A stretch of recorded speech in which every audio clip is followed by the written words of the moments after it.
1 Timóteo capítulo 6, versos de 11 a 16.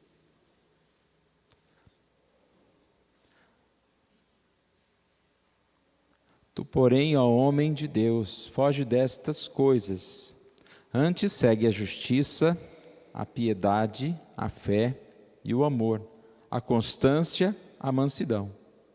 Combate o bom combate da fé, toma posse da vida eterna, para a qual também foste chamado, e de que fizeste a boa confissão perante muitas testemunhas.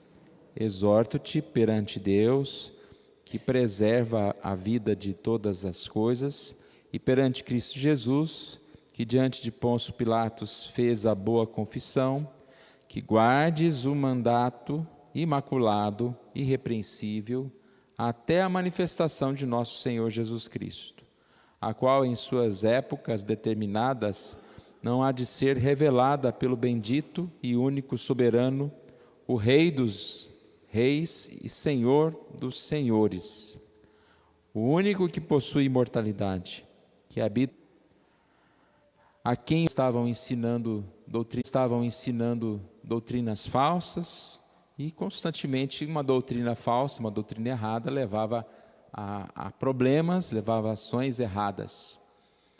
Aqui também, ao invés deles estarem estudando e vivendo a vida de piedade, diz que havia muitas contendas, mania de contendas, de palavras, e também muitos que começavam a levar a fé como algo de fonte de lucro.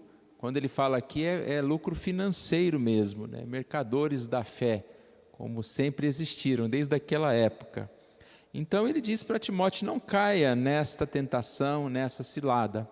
E aqui é muito oportuno a gente ver, né, que os tempos passam, mas de repente a gente vê as mesmas coisas.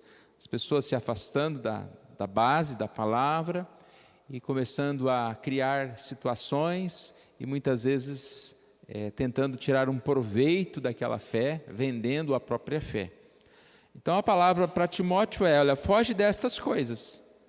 Você tem que seguir a justiça, a piedade, a fé, o amor, a constância e mansidão. Combate o bom combate da fé, toma posse da vida eterna. É um texto cheio de detalhes, né? Cheio de palavras. Daríamos aqui uma mensagem, né, bem complexa, bem grande. E a gente percebe que o fundamento aqui ele deveria guardar-se, deveria manter-se firme. Aqui ele fala assim: até Jesus voltar, até a manifestação de nosso Senhor Jesus Cristo. Manter-se firme, com princípios firmes, que não são modificados por qualquer coisa, que não são deixados, né, por qualquer situação ou qualquer influência.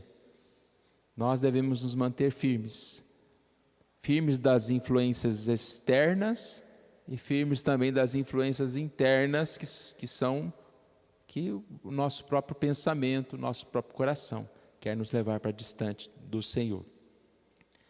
Quero contar uma história antiga aqui.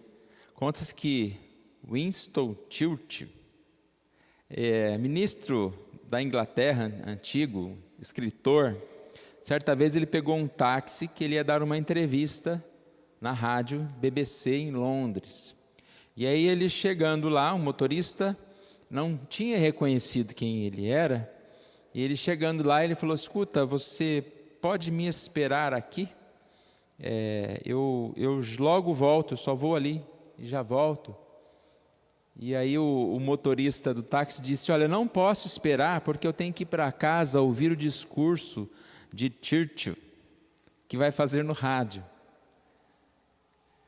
Ele estava do lado da pessoa e dizendo que não podia esperar a pessoa porque tinha que ouvir a pessoa, né?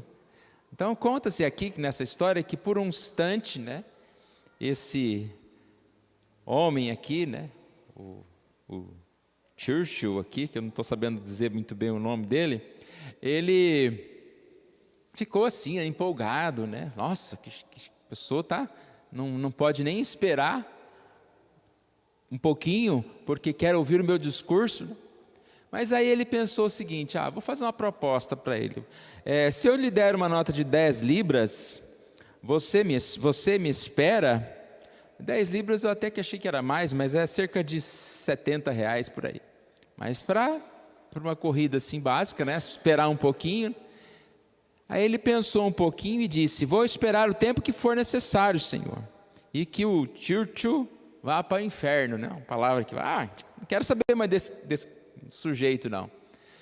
Então, baseado nisso, ele escreveu algo que é interessante. No finalzinho vocês vão perceber que a gente já conhece essa história, né? Às vezes ela é até nomeada como outro escritor, mas foi este homem aqui, o primeiro-ministro inglês, que escreveu. Ele diz o seguinte: os princípios foram modificados pelo dinheiro. Está falando do motorista lá. Nações vendidas pelo dinheiro, honra vendida pelo dinheiro, irmãos se vendem por dinheiro, e até a alma se vende por dinheiro. Quem deu tanto poder ao dinheiro que fez dos homens seus escravos? Por que não percebemos que o amor ao dinheiro está acabando com a dignidade do homem? Dinheiro pode comprar uma cama, mas nunca um sonho. Comprar uma posição, mas não o respeito. Comprar livros, mas não a inteligência. Quem acha que dinheiro faz tudo, acaba fazendo tudo por dinheiro. Essa parte aqui que eu disse que ela é bem mais conhecida, e foi nesse episódio que ele acabou escrevendo isso. E aqui nós precisamos pensar como Timóteo foi instruído. Permanece. Os seus princípios não podem ser vendidos, seja por dinheiro, seja por uma influência, por uma amizade, ou pelo mau pensamento, mas permanece na palavra, permanece no Senhor. Nós não devemos largar nossos princípios e valores por qualquer que seja a proposta. A verdade também não deve ser posta de lado pelos nossos desejos. Então eu tenho falado aqui já, né, na questão da influência externa e da influência interna. Nós não devemos deixar os nossos princípios por uma influência, seja ela externa ou seja ela interna. E aqui eu vou dar uma ênfase na questão do nosso próprio coração. Princípios nós temos, saber a lei nós sabemos. Quantas coisas nós sabemos que não pode ser feita? Mas o que nos leva a ignorar esta lei? Na maioria das vezes é o nosso próprio desejo, a nossa própria vontade. O que eu quero acaba sendo mais importante do que eu devo fazer. E essa é uma luta constante que nós temos que travar, buscando a presença do Senhor, para que Ele nos abençoe. Ele pode mudar o nosso coração. Eu vi uma frase que a pessoa diz: o seu pensamento, você tem poder sobre ele, né? Alguma pessoa pode te dominar, pode te prender, mas ela não pode prender o seu pensamento. E eu digo, né, nem o nosso pensamento a gente tem poder sobre ele, porque quantas vezes nós começamos a pensar coisas que nós não queremos pensar, e que nos leva a praticar coisas que nós não queremos e não deveríamos fazer. Então quem tem poder? Deus tem poder sobre tudo, sobre o externo, sobre o interno, e nós carecemos e precisamos de Deus para que nós possamos viver melhor. Então nós precisamos tomar cuidado. Nós não podemos relativizar a verdade baseado numa vontade. As nossas emoções não podem ser fator de decisão quando o que eu desejo entra em conflito com o que eu devo fazer. O meu desejo não é mais importante do que a prioridade da verdade, do dever. E acredito que os irmãos já ouviram eu falar, eu gosto muito desta ideia, e vou repeti-la porque eu acredito que é algo que nós precisamos sempre buscar, que é o seguinte: devemos mover o querer e não ser movidos pelo que queremos. Nós devemos mover o querer, que é exatamente submeter o nosso querer, ou seja, a nossa vontade à vontade de Deus. E assim nós vamos mover também o que nós queremos, nós vamos mover-se de acordo com o que é verdade, de acordo com o que é da vontade de Deus.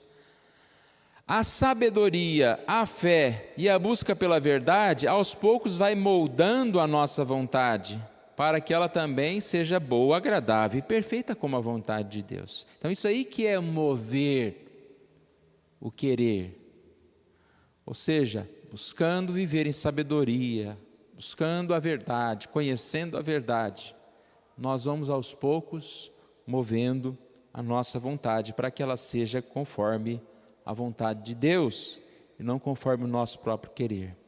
Então, irmãos, Timóteo foi exortado. Nessa manhã nós somos exortados aqui. Quando ele diz no verso 10 aqui de 1 Timóteo 6, porque o amor do dinheiro é a raiz de todos os males, o dinheiro aqui pode representar qualquer coisa que esteja no lugar de Deus, né? O ídolo maior. E se nós nos afastarmos, cobiçarmos essas coisas, nós vamos desviar do Senhor, nós vamos desviar da fé e, como diz aqui, atormentar com muitas dores. Portanto, foge dessas coisas e segue a justiça, a piedade, a fé, o amor e a constância, a mansidão. Combate o bom combate da fé e tome posse da vida eterna. Em resumo, é o que nós aprendemos sempre em Romanos 12, 2, né? Não vos conformeis com esse século, mas transformai-vos pela renovação da vossa mente, para que experimenteis qual seja a boa, agradável e perfeita vontade de Deus. Que assim o Senhor nos ajude e nos abençoe mais uma vez nessa manhã, nesse privilégio que nós temos de estudar a palavra dele, e que esses princípios que nós vamos estudar estejam movendo a nossa vontade, para que ela seja mais próxima da boa vontade de Deus.